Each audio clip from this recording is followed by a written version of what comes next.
Scorpio, welcome to your weekly sidereal forecast for July 13th to the 19th. My name is Athen.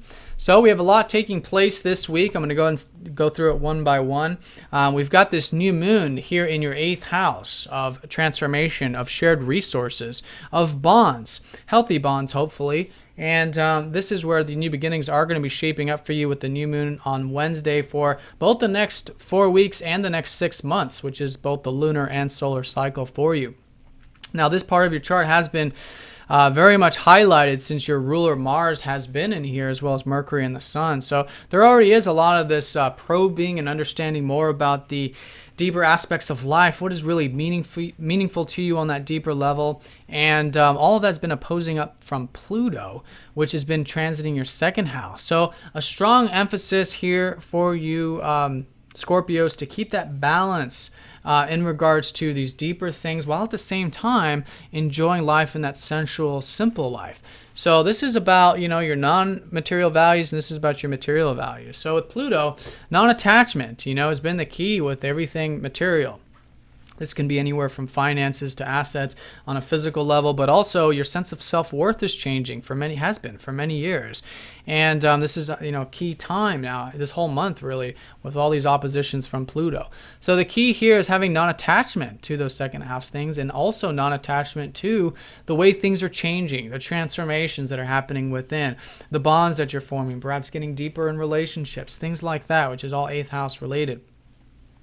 And freeing yourself too in a way that you're not bound and you're not enslaved to some of the elements of life, or even other people, or even power dynamics with other people, so that you can enjoy life in a way that's more about your true you, which is what the 8th house really gets at. It gets at the core of you, who you really are on that deeper level, so that you're not enslaved by fear. You're not caught up into attachments and things like that. So it's a very deep house. It's a watery house, and through that house we transform though. And so there's a lot of transformations that are going to be taking place for you, as there has been.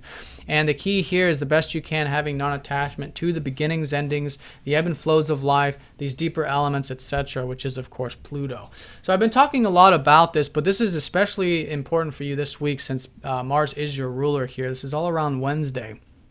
And I think the key here is wanting to understand and think about these things a little bit more, because Mercury does naturally rule your 8th house, in dignity here in Gemini.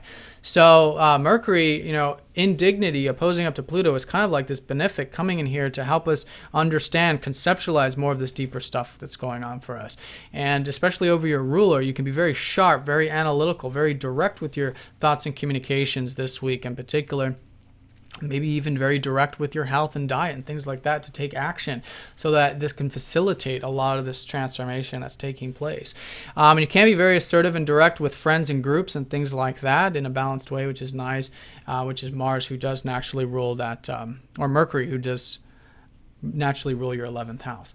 So new things here, and it's all about this transformation. What comes from a new moon in the 8th house is usually a much more empowered self, a self that is less attached, a self that is less trying to control things too much. Not that you are, but we all do have a tendency to obviously be attached to certain things in life, but life is constantly changing and evolving, so being in flow with that helps us come into this new state of power, spiritual power, which is that transformation process which comes from that 8th house. So that's what's shaping up for you for this next lunar cycle. So reflecting on these things, there's new beginnings there. The sun's going to go into your 9th year actually next week. So lots of this transformation is taking place, and you are seeing the upside of it too. I mean, you've got Jupiter in that 9th house, which has been, helping you see the possibilities with this expansion stuff. What comes after transformation, your philosophy, things like that, gurus, information coming to you, etc. And Venus there, perhaps you've been enjoying that as well. So that's going to be the emphasis there, and there can be certainly positive changes too with the material and sense of self-worth when you are coming from that balanced way of the 2nd and the 8th house. So that being said, it is a week of patience, because Monday through Thursday, Saturn will be squaring up to Venus. So for you, it's balance, and then for everyone, it's also patience. And this patience is with Saturn, who is going retrograde and who recently went into your 12th house, where he had been for the past few years, helping you get disciplined with spirituality, with things behind the scenes, with your unconscious, making sure there's a maturity about that. And so anyways, you're very well aware of all this, and it's all been developed with Saturn here. So the key is there's some things to finish up now with the next couple months, and this is a week where that can be highlighted with that square up to Venus, since it's going to be activating that.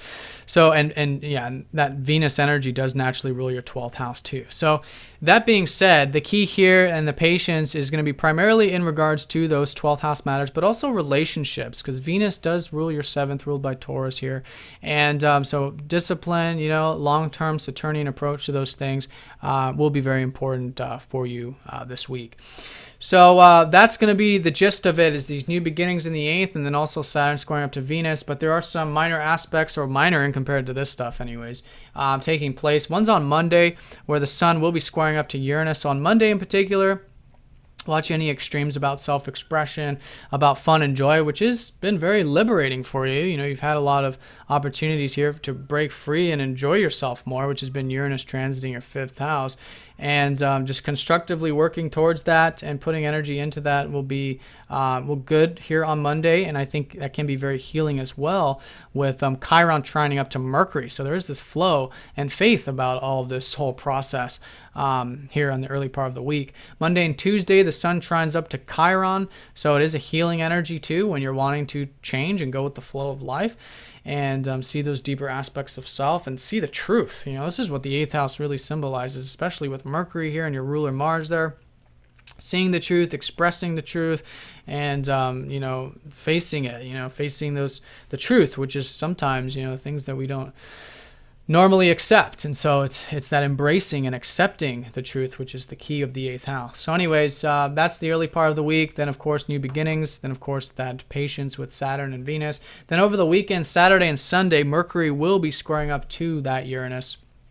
So again, over the weekend, just like in the early part, having patience with these, with fun, joy, self-expression, but honoring freedom and taking whatever steps with that. And I think all that can be very healing as well, with Chiron trining up to Mercury. So it is a healing energy taking place, very supportively so, with all these trines from Chiron aspecting up to these new beginnings. So in a nutshell, there are some new beginnings shaping up for you in regards to what life is truly about, the truth of life, what's really meaningful to you, both on the material but also in the non-material side of life, and finding the balance between those two, which are very important, and flowing. It's having that non-attachment. So that's going to be the key, as well as patience with anything deep and unconscious, which is Saturn in the 12th house, squaring up to the ruler of your 12th and also the ruler of your 7th of relationships. Patience and discipline there as well. So Scorpio, have a nice week. If you have any questions, please do let me know.